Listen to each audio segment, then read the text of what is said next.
In a move that stunned diplomats across the region, Qatar expelled Iranian representatives and declared them persona non grata, a diplomatic phrase that, in simple terms, means one thing: you are no longer welcome here. This was not just a political signal, it was a warning, because within hours of that decision, energy infrastructure across the Gulf came under threat. And suddenly, a regional conflict began to look like something much bigger. Not just a war between nations, but a war against the global energy system itself.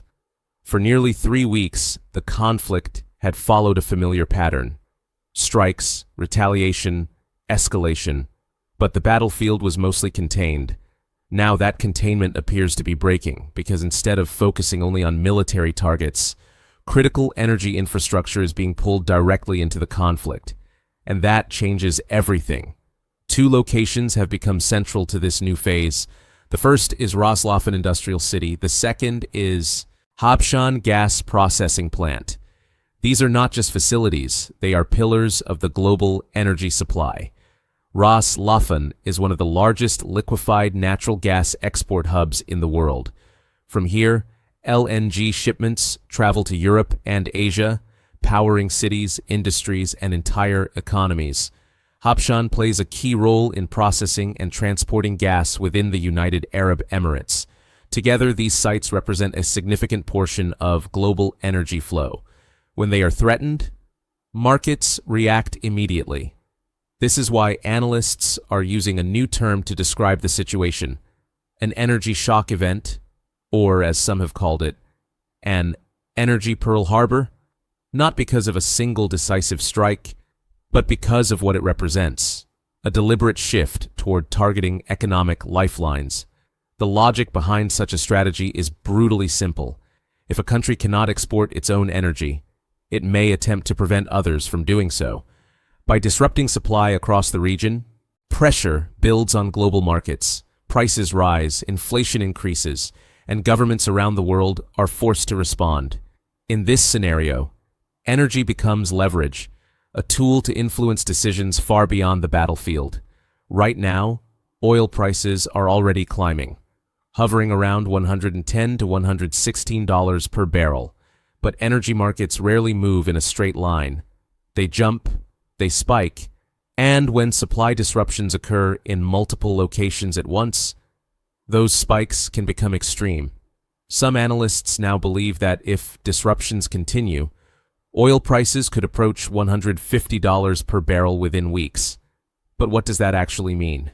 For most people, oil prices feel abstract, numbers on a screen, but the real impact shows up elsewhere: at the gas pump, at the grocery store, and in the cost of everyday life.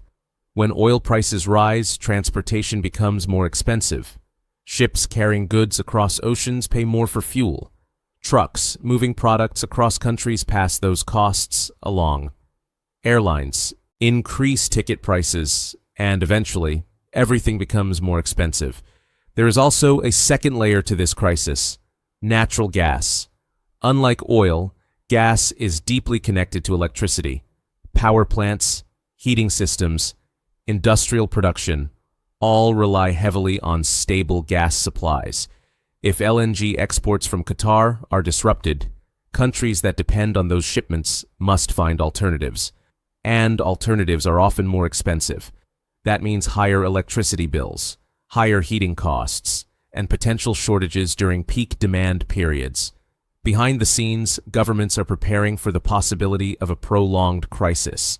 In Washington, discussions about emergency funding and military readiness are intensifying. The scale of potential response suggests that decision-makers are taking the threat to energy infrastructure very seriously, because once global supply chains are disrupted, restoring stability becomes far more difficult. This is what makes the current situation so dangerous. It is no longer just about military exchanges. It is about economic pressure on a global scale. Each strike on an energy facility increases uncertainty. Each disruption pushes markets closer to panic. And once panic sets in, prices can move faster than anyone expects. The question now is not whether energy markets will react. They already are. The question is how far this escalation goes. Will the attacks remain limited, or will they expand to include even larger targets? Some analysts are watching major oil fields in the region very closely, because if those facilities are affected, the impact could be immediate and severe. For now, the world is entering a new phase of uncertainty, a phase where energy infrastructure is no longer just an economic asset. It is a strategic target, and when energy becomes a weapon, the consequences are felt everywhere, not just in the Middle East, but in every country connected to the global economy. Because if oil does reach $150 per barrel, it won't just be a number, it will be a signal.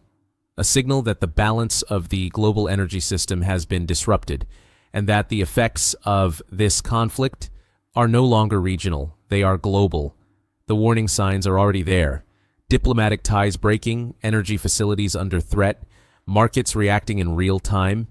The only question that remains is how far this escalation will go, because once the world's energy supply becomes part of the battlefield, there is no easy way to contain the damage, and no quick way to bring prices back down.